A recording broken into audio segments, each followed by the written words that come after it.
Hello viewers, welcome to my channel. సమాజంలో జరిగే అన్యాయాలు, అవినీతి, లంచగొండి వ్యవహారాలను వీడియోలుగా తీసి అధికారులను, వ్యాపారాలను పట్టించేందుకు నడుం కట్టిన చిత్రం అరవిందన్ అంటే సిద్ధార్థ్, తన టీం సభ్యులు ప్రియా, భవానీ శంకర్ తదితరులు వారు ఎవరికి అన్యాయం జరిగినా ఆ విషయాన్ని ప్రపంచానికి రెడ్ హ్యాండెడ్గా పట్టిస్తారు. ఈ క్రమంలో ఆ నలుగురు టీము కష్టాల్లో పడుతుంది. పోలీసులు, ఇతర అధికారులు తిరగబడతారు. ఈ క్రమంలో భారతీయుడు అంటే సేనాపతి కమల్ హాసన్ వస్తే బాగుండని కోరుకుంటాడు. భారతీయుడు మళ్ళీ రావాలి అంటూ హ్యాష్ట్యాగ్తో ట్రెండ్ చేస్తారు. ఆ క్రమంలో తైపేలో ఉన్న సేనాపతి ఇండియాకు వస్తాడు. అక్రమార్కుల భరతం పడుతూ ఉంటాడు. సేనాపతిని అరెస్ట్ చేసేందుకు సిబిఐ అధికారులు వెంట పడుతుంటారు. ఇక ఇండియాకు వచ్చిన భారతీయుడు అలియాస్ సేనాపతి ఎవరెవరిని చంపాడు, ఎందుకు చంపుతూ వారిని శిక్షించాడు, సోషల్ మీడియా ఇన్ఫ్లుయెన్సర్లు సిద్ధు, ప్రియాకు ఎలాంటి చేదు అనుభవాలు ఎదురయ్యాయి, సోషల్ మీడియా టీంకు రకుల్ ఫ్రెండ్ ఎందుకు సాయం చేస్తుంది, సిద్ధు టీంకు రకుల్కు సంబంధం ఏంటి, తల్లి చనిపోయిన సిద్ధు ఎందుకు తలకొరివి పెట్టలేకపోతాడు, చివరికి సోషల్ మీడియా ఇన్ఫ్లుయెన్సర్లను భారతీయుడు కలిశాడా, కలిస్తే ఎలాంటి పరిస్థితుల్లో కలిశాడు, భారతీయుని అరెస్ట్ చేయడానికి సిబిఐ అధికారి బాబీ సింహ ఎందుకు ప్రయత్నిస్తున్నాడు, ఆయన చివరికి సక్సెస్ అయ్యాడా అనే ప్రశ్నలకు సమాధానమే భారతీయుడు సినిమా కథ.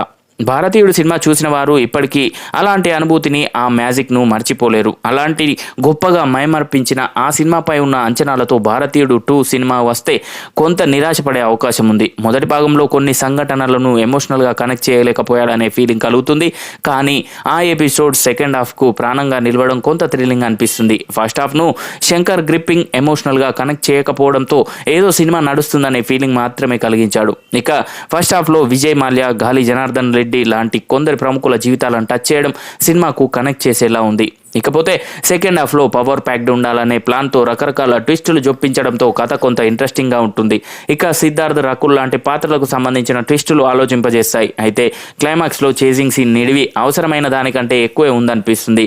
కొంత విసుగును కూడా తెప్పిస్తుంది. ఇక చివరిలో భారతీయుడు 3 గురించి ఇచ్చిన ట్విస్ట్ మరింత ఆసక్తిని రేపిందని చెప్పాలి. ఇక సిద్ధార్థ్, ప్రియా, భవానీ శంకర్, బాబీ సింహ పాత్రలు పర్వాలేదనిపిస్తాయి. కానీ ఎమోషనల్గా ఆ క్యారెక్టర్ల ట్రావెల్ కాలేవు. ఇక సెకండ్ హాఫ్లో సిద్ధార్థ్, ఆయన తల్లి మధ్య ఎపిసోడ్ ఉద్వేగానికి గురి చేస్తుంది. కమల్ హాసన్ గురించి కొత్తగా చెప్పనక్కర్లేదు. కానీ ఓవర్గా మేకప్ వేయడం వల్ల భారతీయుడి క్యారెక్టర్కు కనెక్ట్ అయ్యే ఛాన్స్ను దెబ్బతీసినట్టుంటుంది.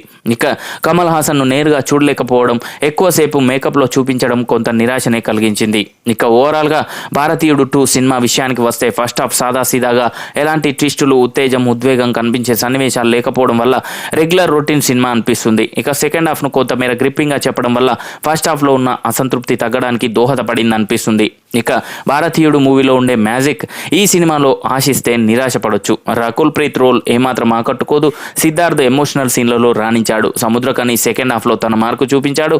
కమల్ పర్ఫార్మెన్స్ కోసం, శంకర్ టెక్నికల్ బ్రిలియన్స్ కోసం థియేటర్లో ఒకసారి చూడొచ్చు. సో చూసారు కదా ఫ్రెండ్స్, ఈ వీడియో కనుక మీకు నచ్చినట్లయితే లైక్ చేయండి, షేర్ చేయండి. మరిన్ని ఇంట్రెస్టింగ్ అప్డేట్స్ కొరకు మా ఛానల్ని సబ్స్క్రైబ్ చేసుకోండి.